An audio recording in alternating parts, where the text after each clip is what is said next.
So as we close in on verse 56, let us look at the Song of Mary in Luke chapter 1, verses 46 through 55. This is the Christmas season. Why are we here any Sunday, let alone a Sunday before Christmas? We are here because God so loved the world that he gave his only begotten Son, that we should not perish but have everlasting life. We are here every Sunday because we believe, as we looked at 1 Thessalonians 4 last week, we believe that Jesus died and rose again. We believe that God has given us a Redeemer. We believe that God has given us a Savior. We believe that God has given us his only Son, that the Son of God loved us and gave himself for us. That is why we are here every Sunday. And especially this time of year, Christians look back and they think specifically about the gift of the Son. To us, a Son is given. We think specifically about the incarnation of the Christ. We think specifically about God veiling himself in flesh and descending to the earth and becoming a man. But to become a man, he went through everything that any man goes through, including birth, including that time in Mary's womb. And so, in the Gospel of Luke, it's an incredible chapter, this opening chapter. It's a very long chapter. There's a lot of things going on in Luke chapter 1. And if you are familiar with the Old Testament, if you are familiar with the way that the prophets of old told a story, well, it doesn't take much as you begin to read through Luke's account of the gospel to see that what he is doing is really placing Jesus Christ and his birth in that Old Testament context. It feels very much like an Old Testament story. We have a priest introduced to us in the early verses, and he is serving the Lord in the temple, and he is visited by an angel who says that him and his wife in their old age shall yet have a son.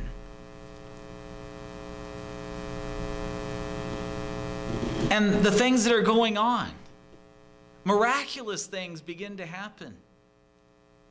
He staggers at the promise. He can hardly believe it. I say he didn't believe it.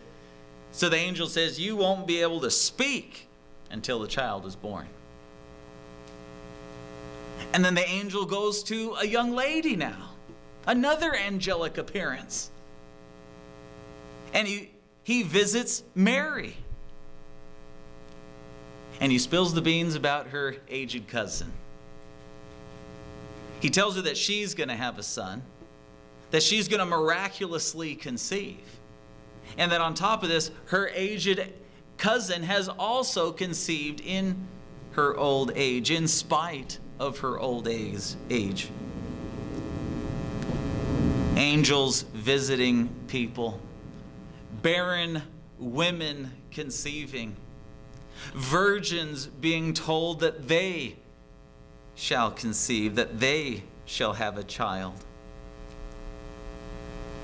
And Mary goes to visit Elizabeth.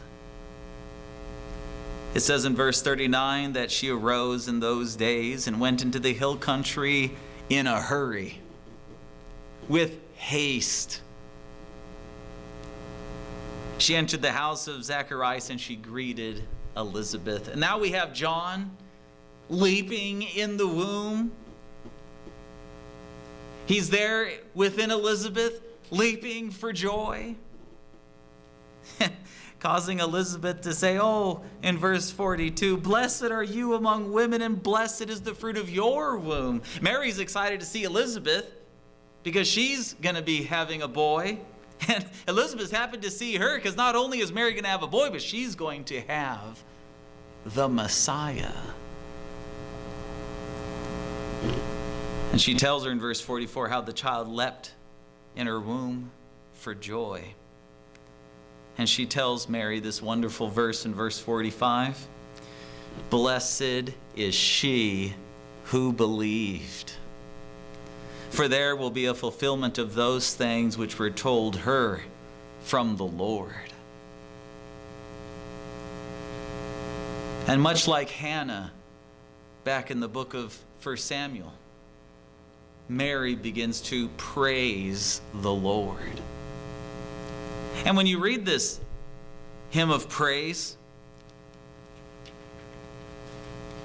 it sounds very much like an Old Testament woman giving thanks to the Lord for his strength, for his victory, and for his salvation. Notice what Mary says in verse 46. My soul magnifies the Lord, and my spirit has rejoiced in God my Savior. For he has regarded the lowly state of his maidservant. She's a humble young girl. For behold, henceforth all generations will call me blessed. And indeed, we have. The accounts of Mary in the gospel are few,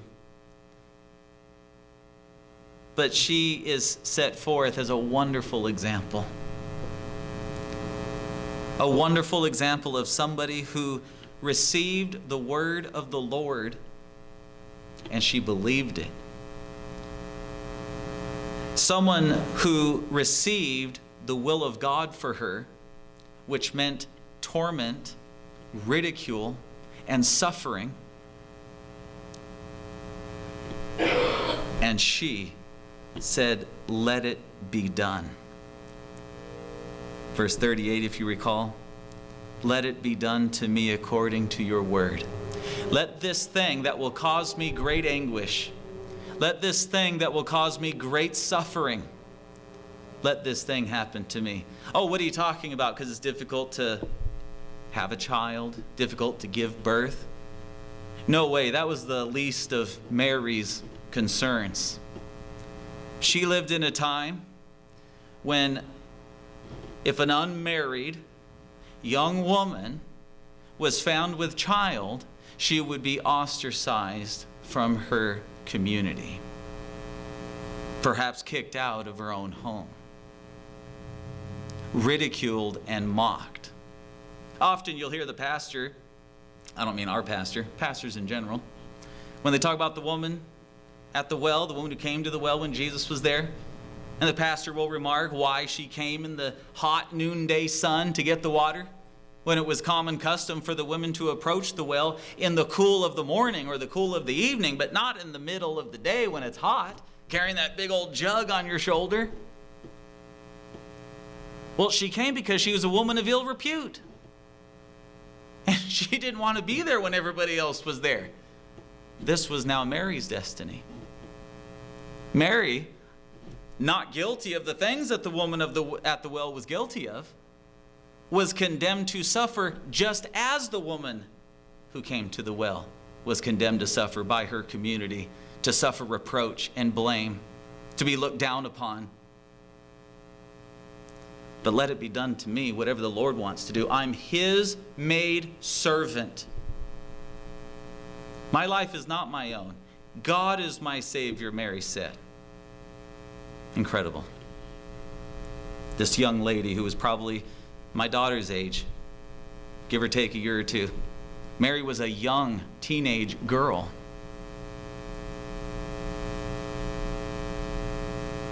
And so all generations call her blessed, because she is an incredible example of a faithful woman, of a faithful person, of a godly person.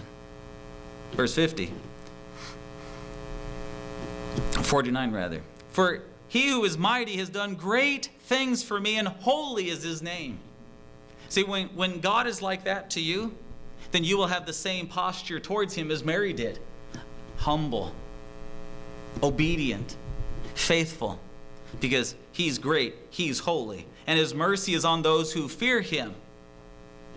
from generation to generation. He has shown strength with his arm. He has scattered the proud in the imagination of their hearts. He has put down the mighty from their thrones and exalted the lowly. This is the way of God. This is what the New Testament tells us over and over again, let alone the Old Testament. Humble yourself in the sight of the Lord, and he will lift you up. What would Jesus say? You want to keep your life? Then lose it. Don't hang on to it. Because if you hang on to it, then you will lose it. He has filled the hungry with good things, and the rich he has sent away empty. God is the great equalizer. He has helped his servant Israel in remembrance of his mercy, as he spoke to our fathers, to Abraham, and to his seed forever. See, I think sometimes our New Testament church context gets in the way of the context into which the gospel came, the history into which the Christ was born.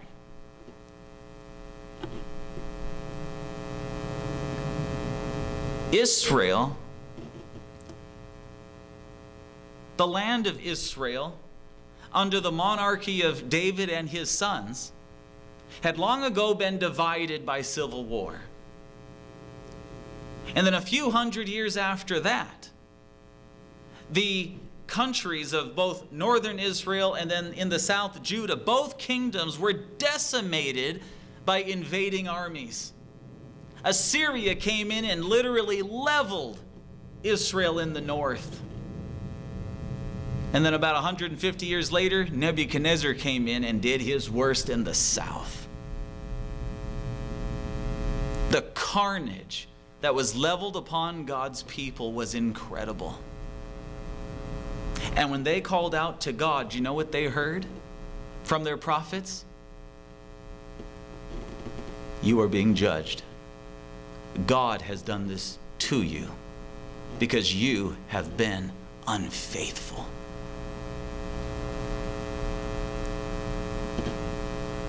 In fact, when Jeremiah, who ministered leading up to the invasion of Nebuchadnezzar, when he interceded for the people, God said, stop praying for them.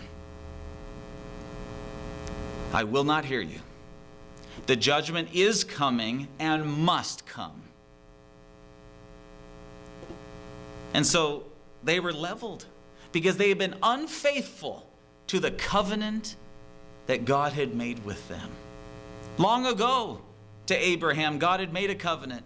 That's why Mary references Abraham and his seed. God had made a covenant, and they had broken this covenant. And they were decimated, destroyed, leveled. And then, as if that wasn't enough, carried away captive to foreign lands, removed from the promised land because they had broken the covenant that the Lord had made with them. Has God cast us off forever? Is he done with Israel? Is he finished with his people? Are we no longer his? This was the question. And for 400 years, no prophets, no message, no word. And the people began to wonder, how do we worship God now? There was a time when the temple had been destroyed. They didn't even have a temple. What do we do? And then they were removed from their land. Okay, we can't even go to the temple even after we built it. Eventually, they came back and built the temple, but a lot of people were scattered throughout the world. What do? How do we worship God in this new context of a broken covenant and a scattered people? What do we do?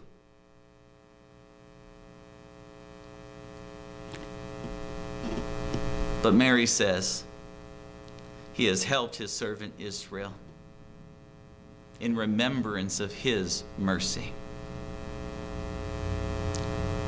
It has been a long time since they have heard the prophet's words, and now angels have come to speak. Angels which shut the mouth of Zacharias. It's not time for men to speak, it's time for God to speak. Men are confused, God is in control. God has remembered his mercy. He had not cast off his people forever. And Mary was keenly aware of this. The angel had told Mary earlier in the chapter that his name would be called Jesus in verse 31.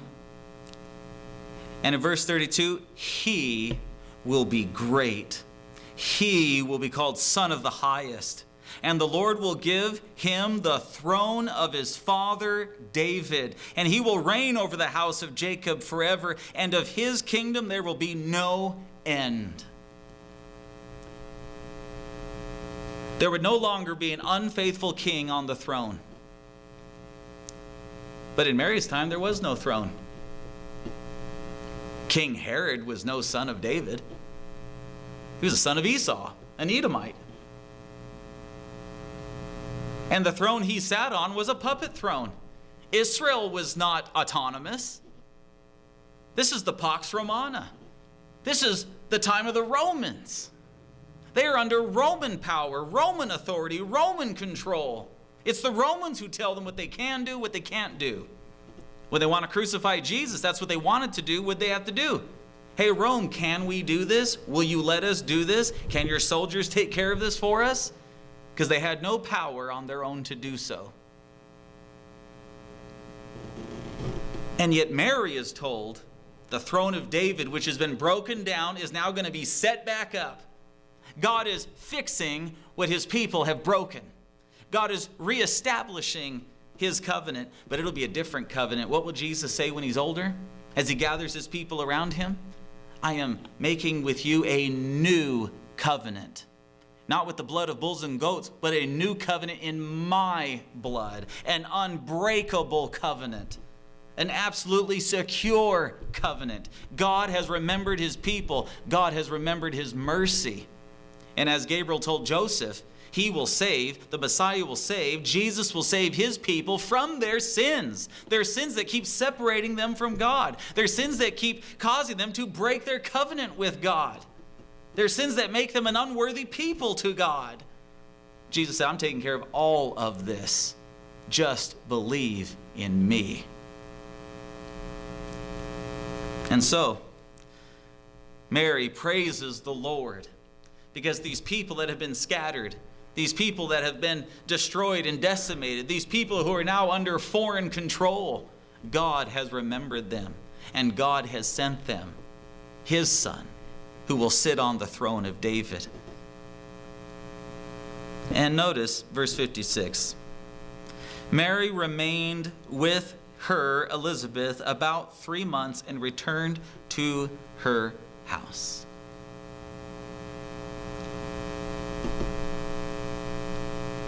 She had been told that she was going to have a child. And then she spends 3 months away from her home, away from her mother, away from her father, away from her friends and neighbors. And she spends 3 months with Elizabeth. Now, Elizabeth is in on the secret. As Elizabeth does not doubt Mary's virtue. Elizabeth knows that she has indeed conceived of the Holy Spirit. Elizabeth knows that she is bearing the Messiah. But now she must go back home, as she is now beginning to show. And she must face her father and her mother, her family and her friends, her community. And Luke goes silent from that point. What's happening? Do they believe her? Because when we read throughout the Gospels, they refer to Jesus as a son born by illegitimate means. It appears that people did not believe Mary's story. And if Elizabeth was old, she's passed away long ago by the time Jesus is grown up. And Zacharias too. So Luke goes silent here on Mary's experience. And the next time we meet Mary, we see her in chapter 2. We hear about this great Roman census that is taking place, and everybody must go back to their hometowns to be counted, to be registered. And it says in verse 4 that Joseph also went up from Galilee out of the city of Nazareth into Judea to the city of David, which is called Bethlehem, because he was of the house and lineage of David. And then we meet Mary for the first time again. We haven't seen her for a little while. But apparently 6 months have expired because she's about to give birth. She's great with child. And she's with Joseph. He's going to be registered with Mary in verse 5, his betrothed wife. That's an important word. She is still called his betrothed. His espoused wife. She's going to be his wife. But it appears they're traveling alone, if I read between the lines. And then, why are they looking for an inn? They're going back to the hometown. All of Joseph's family is there.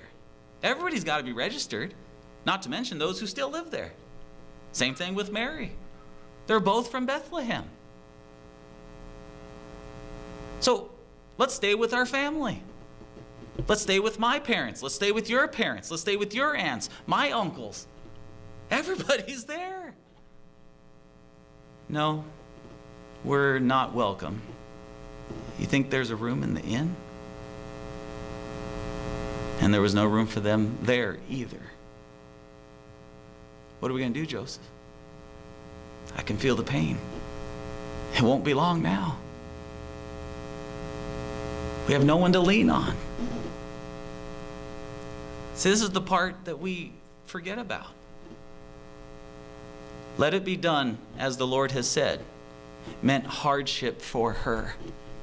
This young 15, 16-year-old girl having a baby without her mother nearby, without her family to rejoice with, let alone help with, alone with Joseph at a time when they're not supposed to be alone. This is the espousal period. My father has talked to us so many times about the espousal period. This is to make sure you're virtuous. This is to make sure that there's no children coming to be before you come together in marriage. But here they are traveling together, and they appear to be alone, and they appear to have no one else to turn to.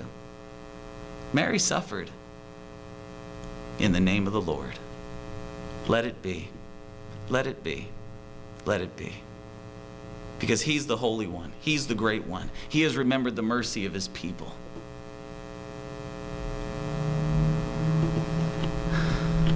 God's will often means suffering.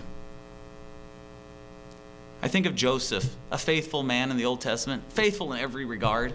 It does sound like when he was younger he picked on his brothers a little bit, but as a mature man, he was godly.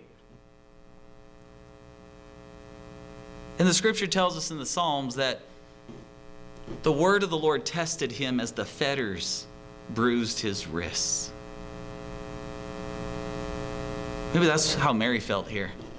The word of the Lord testing her.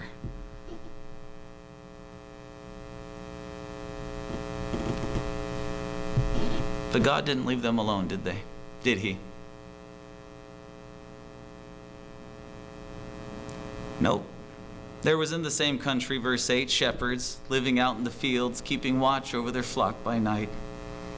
And behold, an angel of the Lord stood before them, and the glory of the Lord shone round them, and they were greatly afraid. And the angel said to them, "Don't be afraid, for behold, I bring you good tidings of great joy." Now, Mary's family didn't seem to think it was good tidings of great joy. Joseph's family, we know what they thought. You're going to divorce her, right? Put her away privately. It's okay. Just put this behind you. But then the angel came to Joseph, said, no, that she's really telling the truth. And so the Lord comes and says, there's good tidings of great joy. The world looks at it and says, this is a shame and a scandal. It started with Mary carrying him in the womb. And what did Paul call the gospel once Jesus was full grown and had gone to the cross? A shame and a scandal. Foolishness to Greeks and a scandal to Jews. From the time in his mother's womb to the shame of him hanging on the cross. This is the life of Christ. And it was the life of his mother. Shame and scandal. That's what the world sees. The angel says, this is good news. God has remembered his mercy over his people. And there is born to you this day in the city of David a Savior who is Christ the Lord. And this will be a sign to you. You'll find the baby wrapped in swaddling clothes. He'll be lying in a manger. And then the angels start praising the Lord. And the shepherds go to this lonely couple to rejoice with them. Because yes, as Mary said, God had remembered his mercy over his people. God had also remembered his mercy over Mary and Joseph. And so, it says in verse 19 that Mary kept all these things and she pondered them in her heart. I love that verse. It speaks of a woman experiencing deep things and thinking deeply about these deep things. See, this is really... This, if I can say it this way, Mary is a picture here of real Christianity. Thinking deeply about the things of God. Thinking deeply about what's going on in your life. And how you can be faithful to God through those things. Thinking deeply and pondering these things. The things that go on around you. How can I glorify God through this? How can I be faithful through this? She kept all these things and she pondered them in her heart. And then, if I might close with this last little ditty, she goes to offer Jesus in the temple, as they do, they dedicate Jesus. And what does Simeon tell her? That a sword shall pierce through your own soul, verse 35.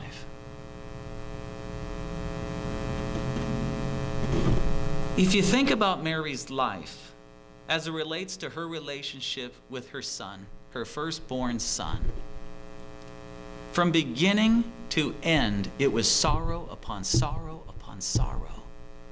It was the loss of her mother and father and of her family. It was the mockery of her community to bear him. As Jesus grew up, they called him an illegitimate child. Mary was shamed. And indeed, a sword pierced her through her own soul. And then, where does it lead? Once her son begins to minister, he develops enemies quickly. They start talking about killing him pretty quick, right off the bat. And then she's there at the cross as his disciples flee. John apparently finally finds his way to the cross to be there with Mary. It seems that there was some sort of a very close relationship with John and Mary, so much so that Jesus could say from the cross, John, take care of my mother. Mother, John's going to take care of you. So there she is, with her soul pierced through. This is what the will of God was for Mary. A soul-pierced life. This is real Christianity. This is really serving the Lord. Like what David said, I don't want to give God anything that doesn't cost me anything. Well, guess what? When you give the Lord your life, it will cost you everything. It may not be the same as Mary. She has a unique experience, no doubt. But Christians have suffered shame and sorrow just as she has suffered, if not in different ways. So Mary's life, if you think about her life in relationship to her firstborn son, it was sorrow upon sorrow, shame upon shame, scandal upon scandal, and a sword piercing. That speaks of a deep stinging pain, doesn't it? And then I think of her as a young child, as a young woman.